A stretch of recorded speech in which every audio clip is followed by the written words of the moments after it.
Ya, Anda kembali menyaksikan Fintech Forum dan pada akhirnya pemirsa kita akan bicara soal manfaat. Identitas digital bukan hanya soal keamanan, tetapi juga bagaimana memberi nilai tambah untuk nasabah dan juga industri perbankan. Dan dialog akan kami lanjutkan, saya ingin mulai dari Pak YB. Pak YB, menurut Anda nih, apakah penerapan identitas terverifikasi ini bisa menjadi kunci memperluas inklusi keuangan, terutama untuk di daerah-daerah underbank? Ya, saya rasa jawabannya langsung ya. Cuman mungkin kalau kita bicara mengenai bagaimana penerapannya, pasti yang namanya underbank ini bisa di-approach dengan mereka self-service sendiri, pembukaan rekening yang mudah, ya kan. Pertanyaannya apakah mereka punya motivasi untuk bukanya, atau melalui memang kalau dari sisi perbankan kita tahu banyak bank-bank yang melakukan agent banking, ya, yang untuk memang bagaimana branchless banking ini bisa menjangkau daerah-daerah yang di ujung-ujung, di mana di situ jangkauan cabang-cabang perbankan tidak mencapai. Ya, jadi agent banking bisa menjadi salah satu ujung tombak untuk mencapai orang-orang yang underbank. Ya, mungkin istilahnya seperti itu. Nah, tapi balik lagi, mereka menjangkaunya caranya seperti apa? Pasti dengan penggunaan teknologi. Ya, jadi yang namanya penggunaan teknologi, digitalisasi, balik lagi, bagaimana ID secara digital itu bisa diimplementasikan di waktu melakukan pembukaan rekening untuk orang-orang itu. Jadi memang kalau kita bicara mengenai bagaimana bisa mencapai ke sana, ya memang ke depan ini bagaimana mengakuisisi customer baru supaya orang menjadi masuk ke dalam sistem perbankan, ya memang dengan melakukan mekanisme digital. Ya, karena semua bank juga berubah mekanisme pembukaan rekeningnya menjadi digital, semuanya menjadi digital ID. Yang nggak bisa, nggak ada yang sekarang manual lagi. Pasti di belakang manualnya ada orangnya, tetapi sistem di belakangnya digital juga. Jadi semuanya ID-ID ini memang akan berubah ke sana. Jadi seperti dalam pembicaraan tadi, memang ID digital merupakan infrastruktur penting. Ya, cara bagaimana kita mendapatkan customer lagi untuk masuk ke dalam sistem perbankan, caranya macam-macam, tapi infrastrukturnya tetap melakukan infrastruktur digital. Dari yang Bapak cermati, sudah banyak belum Pak bank-bank di daerah underbank ini yang sudah menerapkan teknologi verifikasi identitas seperti ini, Pak? Udah. Ya, jadi memang kalau kita bicara untuk yang daerah-daerah yang di ujung-ujung memang pionirnya Himbara ya, bank-bank BUMN. Di sana pun mereka mempunyai sistemnya, mau bicara mengenai Brimo, mau mengenai agen BNI atau agen Mandiri, mereka semua udah onboardingnya menggunakan proses digital. Ya, jadi ini yang menjadi ujung tombak bagaimana mendapatkan customer-customer di daerah-daerah yang mungkin lebih terpencil, yang nggak dijangkau oleh perbankan yang banyak fokus di kota-kota besar ya. Jadi saran Bapak apa Pak untuk para perbankan yang ada di wilayah-wilayah underbank ini agar lebih aksesibel untuk mereka bisa melakukan ataupun mengadopsi teknologi verifikasi identitas ini? Karena kan kemerataan internet di beberapa daerah masih cukup terbatas, Pak. Apa yang Bapak lihat? Ya, kalau untuk menjadi digital, infrastruktur utamanya harus ada internet. Ya, makanya pemerintah juga ada program bakti, program bakti segala macam seperti itu, Telkom ya. Memang tujuannya untuk bisa melakukan digitalisasi kepada daerah-daerah tersebut. Ini nggak bisa memang menjadi infrastruktur utamanya. Ya, on top of listrik ya. Harus ada internet di sana supaya semuanya bisa bisa berjalan dengan digital. Karena kalau kita bicara perbankan, balik lagi membuat suatu sementara yang offline teknologi, ya, nanti kalau offline teknologi yang namanya verifikasinya nggak bisa berjalan dengan sempurna. Karena prinsip digital itu onboarding awalnya harus benar. Jangan sampai di depan salah, karena kalau udah garbage in, garbage out, proses berikutnya menjadi salah. Jadi memang kalau proses digital yang memang harus dilakukan secara full digital dari depan dan harus proper. Oke, baik kalau gitu. Dan kalau asosiasi melihat potensi inklusi keuangan lebih merata lagi jadinya ke seluruh daerah. Nah, bagaimana dari sisi penyedia di identitas digital ini? Pak Marshall, bagaimana Anda melihat identitas terverifikasi dari PSRE bisa membantu bank untuk bisa mempercepat layanan seperti pembukaan rekening, pengajuan kredit, sekaligus meningkatkan kepuasan nasabah? Sebenarnya dari tadi sudah sempat diungkit gitu ya. Mungkin boleh di-emphasize lagi, silakan Pak Marshall. Ya, tentunya gini, kalau bank itu sampai menjangkau pelosok, underbank itu kan investasinya mahal, besar, tinggi. Ya, akhirnya mereka akan bisa menjangkau itu dengan efisien ya kalau dengan teknologi digital. Dan disitulah diperlukan identitas digital, tanda tangan digital, dan sebagainya. Nah, tadi juga menanggapi yang Pak YB katakan tuh, bagaimana supaya data-data antar penyelenggara sertifikasi elektronik PSR ini terhubung. Ya, sebenarnya jawabannya sudah di Pak Sulis. Jadi sedang digarap. BLPID, Balai Layanan Penghubung Identitas Digital atau nama backendnya ID Broker lah. Nah, jadi semua nanti terkonsolidasi di sana, nggak perlu khawatir gitu ya. Dan kemudian dengan Dukcapil juga selalu terdepan nih untuk identitas digital. Kemudian OJK tempat Ibu Indah juga sudah melakukan sandbox itu. Ya, jadi ya mudah-mudahan lah akhir tahun atau maksimal early next year kita sudah bisa menikmati manfaat yang maksimal dari identitas digital ini. Bukan hanya untuk inklusi keuangan digital, tetapi juga sebenarnya manajemen risiko bagi perbankan. Tadi misalkan kita menyinggung PDP, Undang-Undang Pelindungan Data Pribadi. Salah satu yang ditekankan di situ, di seluruh dunia rezimnya adalah konsen, seperti Ibu Indah katakan tadi. Persetujuan eksplisit dari subjek data pribadi atas pemrosesan data pribadinya oleh suatu institusi, katakanlah dia lagi membuka rekening bank atau mengajukan pinjaman secara online. Nah, bayangkan karena tadi data bocor itu sudah terlanjur ada sebelum ada undang-undang PDP. Jadi kalau orang menggunakan KTP-nya Mbak Syaf nih, ya, kemudian mengajukan pinjaman misalnya atau membuka rekening, kemudian terproses sehingga pinjamannya cair atau rekeningnya terbuka. Nah, nanti kan si orang yang betulan nih Mbak Syafnya ini akan membuat aduan. Kok data pribadi saya diproses jadi pembukaan rekening, jadi pengajuan pinjaman, saya kan nggak pernah memberikan persetujuan. Saya download aplikasinya aja nggak pernah. Oh ini ada kok dulu ada centang setuju untuk data pribadi Mbak Syaf diproses. Tapi kan bukan Mbak Syaf betulan nih yang memberikan persetujuan itu. Itu kan jadi masalah dalam rezim Undang-Undang PDP. Nah, jadi identitas digital berbasis sertifikat elektronik tadi kan memberikan jaminan itu. Jadi kalau konsen itu sampai ditandatangani dengan sertifikat elektronik yang diterbitkan oleh PSRI berinduk, yang berinduk ke RUT-CE Republik Indonesia, ya maka by law PSRI-nya harus menjamin tadi dengan jaminan kebijakan sertifikat. Oh, data pribadi saya nggak pernah saya setujui untuk diproses bank A, tapi itu ditandatangani dengan sertifikat privy misalnya. Itu privy wajib mengganti kerugian yang timbul. Jadi itu manajemen risiko bagi perbankan. Iya, manajemen risiko bagi perbankan, menawarkan kemudahan juga bagi nasabah. Jadi memang manfaatnya di dua pihak bisa dirasakan.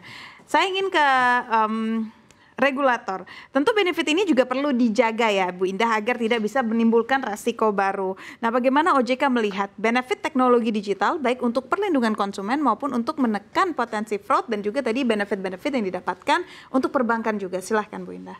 Ya, terima kasih Mbak Syaf.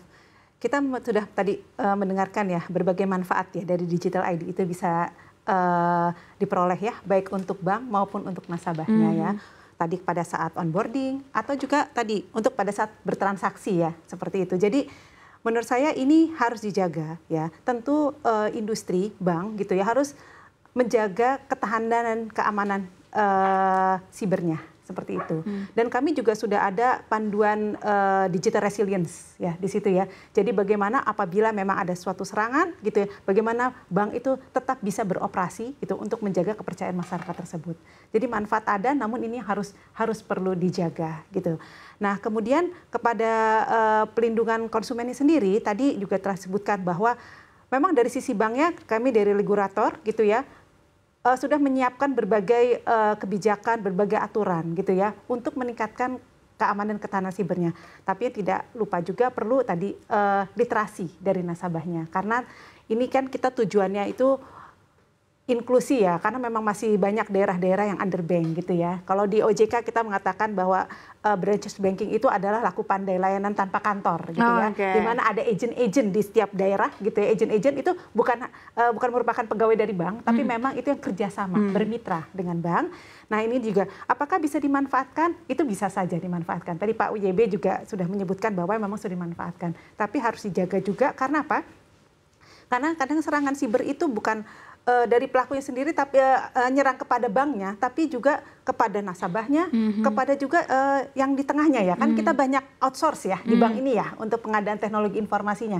Nah ini juga harus sama-sama standar yang sama harus ditetapkan. Jadi manfaat dari Digital ID bisa, cuma nanti kan namanya juga serangan itu selalu ini ya berevolusi ya. Nah itu juga harus jaga dari sisi bank, dari sisi literasi konsumen, dan juga dari penyedia IT-nya ya, PJTI ya, penyedia jasa teknologi informasi ini pun harus memiliki standar yang sama. Karena ternyata kalau kita lihat serangan itu bukan hanya ke banknya saja atau dari nasabahnya aja saja kena social engineering, tapi justru masuk dari tengahnya ya, dari tengahnya. Nah, ini yang harus keseluruhan ini harus memiliki standar yang sama gitu ya. Jadi harus dari sana, sehingga manfaat dari Digital ID tadi untuk mempercepat layanan, untuk keakuratan gitu ya, itu bisa kita pertahankan seperti itu. Itu Mbak Syaf. Oke, Bu, mungkin terakhir juga untuk Bu Indah, tadi kan Pak Marshall sempat menyebutkan ada uji coba bersama dengan OJK. Nah ini ditargetkan kapan Bu? Biar kita bisa menunggu rilisnya. Betul. Jadi gini, kalau di OJK ini untuk bank, kami mengenalnya itu adalah bukan sandboxing, tapi piloting review. Ya, piloting review. Kalau dari Pak Marshall, Privy ini kan inovasi keuangan digital ya. Nah seperti itu memang adalah jalannya mengenai melalui sandboxing. Jadi tapi sama-sama melakukan uji coba. Kalau di perbankan, sebelum produk itu diluncurkan kepada masyarakat luas, ada yang namanya piloting review, termasuk nanti untuk produk yang terkait dengan teknologi informasi. Piloting review, jadi uji coba terbatas, nasabah-nasabah tertentu yang dipilih, kemudian juga dalam jangka waktu tertentu, di mana nanti bank itu harus memberikan proof of concept. Nah, ini berlaku bagi bank umum maupun juga BPR, Bank Perekonomian Rakyat, juga sama-sama jadi proof. Jadi kalau kita memang kita tidak batasi harus kapan-kapan gitu ya, ininya bisa diluncurkan, karena kita harus membuktikan dulu di proof of concept tersebut bahwa itu memang layak untuk di-launch kepada masyarakat yang lebih luas ya. Tapi kalau sandboxing memang ini ada areanya di sektor yang lain ya, di OJK juga. Cuman itu adalah jalannya memang sandboxing ya Pak ya. Saya juga dengar memang beberapa teman-teman gitu yang melaksanakan pengawasan terhadap sandboxing itu memang ada target-target tertentu ya, seperti itu. Itu Mbak Syaf. Oke, kalau dari OJK melihatnya sebagai piloting review gitu ya, bukan sandboxing. Iya, untuk perbankan. Tapi kalau misalkan semacam Privy ini sandboxing. Sandboxing, iya, karena inovasi keuangan digital masuknya. Oke, baik kalau gitu. Terima kasih Bu Indah. Dan terakhir saya ingin ke Pak Sulistyo. Nah, bagaimana Pak roadmap keamanan cyber nasional yang BSSN memang sudah siapkan agar semua inovasi ini bisa berjalan dengan aman dan tentunya berkelanjutan, Pak? Silahkan. Ya, kalau kita bicara roadmap atau peta jalan yang disiapkan, itu berangkatnya dari bagaimana pemerintah sebenarnya sudah menyiapkan strategi keamanan siber nasional. Itu ada di Perpres 47 ya. Di Perpres 47 2023 itu jelas disebut tentang bagaimana ekosistem keamanan siber nasional itu dikembangkan berdasarkan setidaknya yang pertama ya, berkaitan dengan bagaimana penata kelolaannya, kemudian penyiapan sumber daya manusia, dan bagaimana kemudian infrastruktur kritikal itu bisa menjadi prioritas di dalam pengembangan lanjutannya. Dan yang paling penting adalah itu kemudian diterjemahkan di dalam ekosistem keuangan dan perbankan. Di situ ada BI dan OJK. Sekali lagi, ini kita bicara tentang tadi konsep bagaimana itu bergerak dengan cepat. Tapi jangan lupa pergerakan itu juga kita umpamakan itu sebuah kendaraan, itu remnya juga harus bagus begitu. Jadi keamanan siber itu seperti rem. Ya, jadi ketika seorang pembalap itu yakin ini bergerak cepat, ya itu karena apa? Karena dia yakin fungsi pengeremannya baik seperti itu. Dan ini yang kemudian kami selalu mendampingi BI dan OJK ya tentang bagaimana menerjemahkan ya standar-standar ya, kemudian bisa berhubungan dengan infrastruktur lainnya. Karena kan infrastruktur keuangan perbankan nggak infrastruktur sendirian. Di situ ada infrastruktur administrasi pemerintahan. Di situ ada Direktorat Jenderal Dukcapil ya, yang mengelola database warga negara kita dari lahir ya, kemudian perpindahan sampai kemudian meninggal dunia itu ada di situ. Jadi BSSN punya tanggung jawab tentang bagaimana ini bisa dijamin keamanannya, tentu dengan mengikuti standar-standar yang ditetapkan. Tetapi sekali lagi saya sampaikan bahwa kita di negara ini masih butuh ketika standar-standar ataupun kriteria keamanan itu sudah ditetapkan, ya ada sanksi yang bisa kemudian ditetapkan apabila tidak melaksanakan standar. Ya, itu bentuknya apa? Berbentuk undang-undang tadi. Nah, berbeda dengan undang-undang PDP kan itu khusus untuk perlindungan data warga negara ya, perlindungan privasi. Nah ini kaitannya dengan bagaimana data itu kemudian masuk ke dalam infrastruktur TIK, dikelola, sistem keamanannya seperti apa, itu yang memang masih ada celah hukum di situ yang bisa menjadikan pelaksanaannya tidak maksimal begitu, karena nggak ada kewajiban. Ya seperti Bapak misalkan tadi yang Bapak paling bilang, dengan OJK ditegur Pak nggak sesuai kriteria keamanan. Tapi kan di dalam ruang siber kita kan sektornya nggak hanya keuangan dan perbankan. Ada sektor energi, ya, ada sektor transportasi di situ. Nah, kalau nggak menjalankan kriteria keamanan, apakah ada sanksinya? Padahal itu berdampak kepada keselamatan dan keamanan. Dan itu ujung-ujungnya adalah menjadi bagian dari bagaimana kita mewujudkan keamanan nasional. Gitu, Mbak. Oke, baik. Kalau gitu terima kasih banyak. Saya ucapkan Pak Marshall, Bu Indah, Pak Sulis, Pak YB atas waktunya untuk diskusi kita hari ini. Dan dari sini kita bisa belajar dan juga menarik kesimpulan bahwa di era digital, keamanan tentunya menjadi modal. Identitas terverifikasi hadir sebagai benteng ataupun benteng yang vital. Fraud bisa ditekan, kepercayaan bisa kembali tumbuh. Nasabah terlindungi, perbankan pun tentunya akan semakin baik dalam memiliki kinerja. Kolaborasi regulator industri dan juga teknologi harus berjalan agar inovasi tidak berhenti dan juga layanan terus berkesinambungan. Mari kita jaga bersama ekosistem financial demi masa depan perbankan Indonesia yang makin kuat dan juga kredibel. Terima kasih sekali lagi atas kehadiran para narasumber hari ini. Kami ucapkan terima kasih atas kehadiran dari Kepala Departemen Pengaturan dan Pengembangan Perbankan OJK, Ibu Indah Iramadini. Sekali lagi terima kasih. Bapak Sulistyo, Deputi Bidang Keamanan Cyber dan Sandi Pemerintah dan juga Pembangunan Manusia BSSN. Terima kasih Pak Sulis atas diskusinya. Lalu juga kepada Bapak Marshall pribadi, CEO dari Privi. Terima kasih Pak Marshall atas diskusinya. Dan selanjutnya yang terakhir adalah Pak YB Haryantono, anggota bidang IT dan Operations dari Perbanas. Terima kasih Pak YB atas waktunya. Dan kita berharap diskusi hari ini bisa memberikan manfaat besar. Dan pemirsa, demikian Fintech Forum hari ini bersama saya Syafina Nasyar. Kita akan ketemu lagi di Fintech Forum berikutnya.